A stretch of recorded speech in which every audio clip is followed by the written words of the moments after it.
During the lockdown period, we've definitely dehorned more rhinos than any year previous to this, because we know the demand is going to kick in now that international borders are open.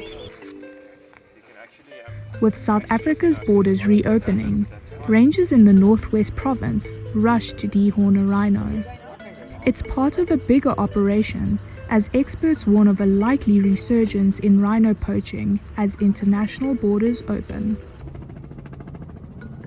It's only started with level 2 restrictions. We've seen incursions started to increase more, but it is definitely on the incline again, because there's a couple of months that, remember, these syndicates have had no income from their bloody business, and obviously they would like to probably cash in on that now.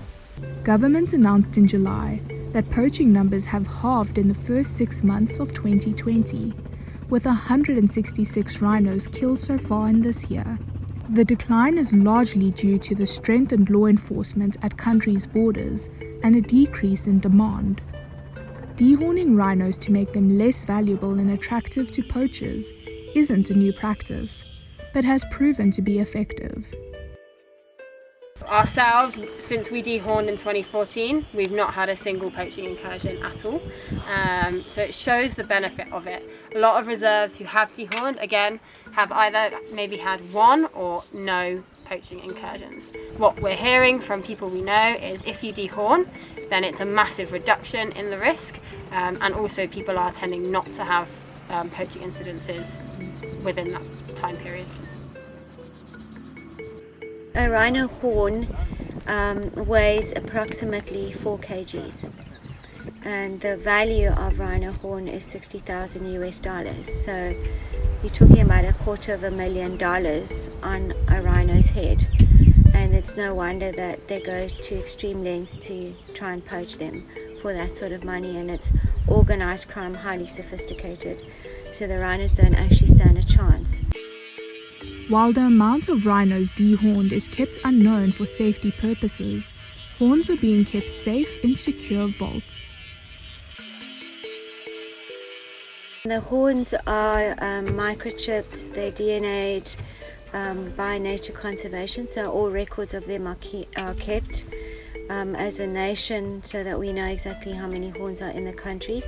It's illegal to trade in rhino horn, so it is important that there is an inventory kept, but obviously to keep them here on site would endanger ourselves, my family, the staff that work here, and of course the rhino. For years, the Private Rhino Association has called on the government to legalize international rhino horn trade. They believe stockpiles could be sold to fund anti-poaching and could attract investments into their protection.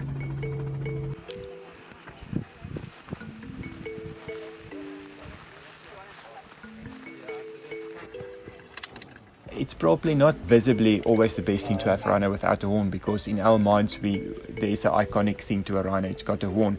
But I rather see an alive rhino dehorned as a dead rhino butchered to get the horn off. So that's basically why we do it, and with good results obviously. So the current percentage is 85% better chance of survival once they're dehorned, because like I said, it reduces the risk on the population. And because the horn grows back about 1 kg every year, you need to then dehorn it every year to continually reduce that risk. Otherwise, the rhino will become at risk again within a couple of years.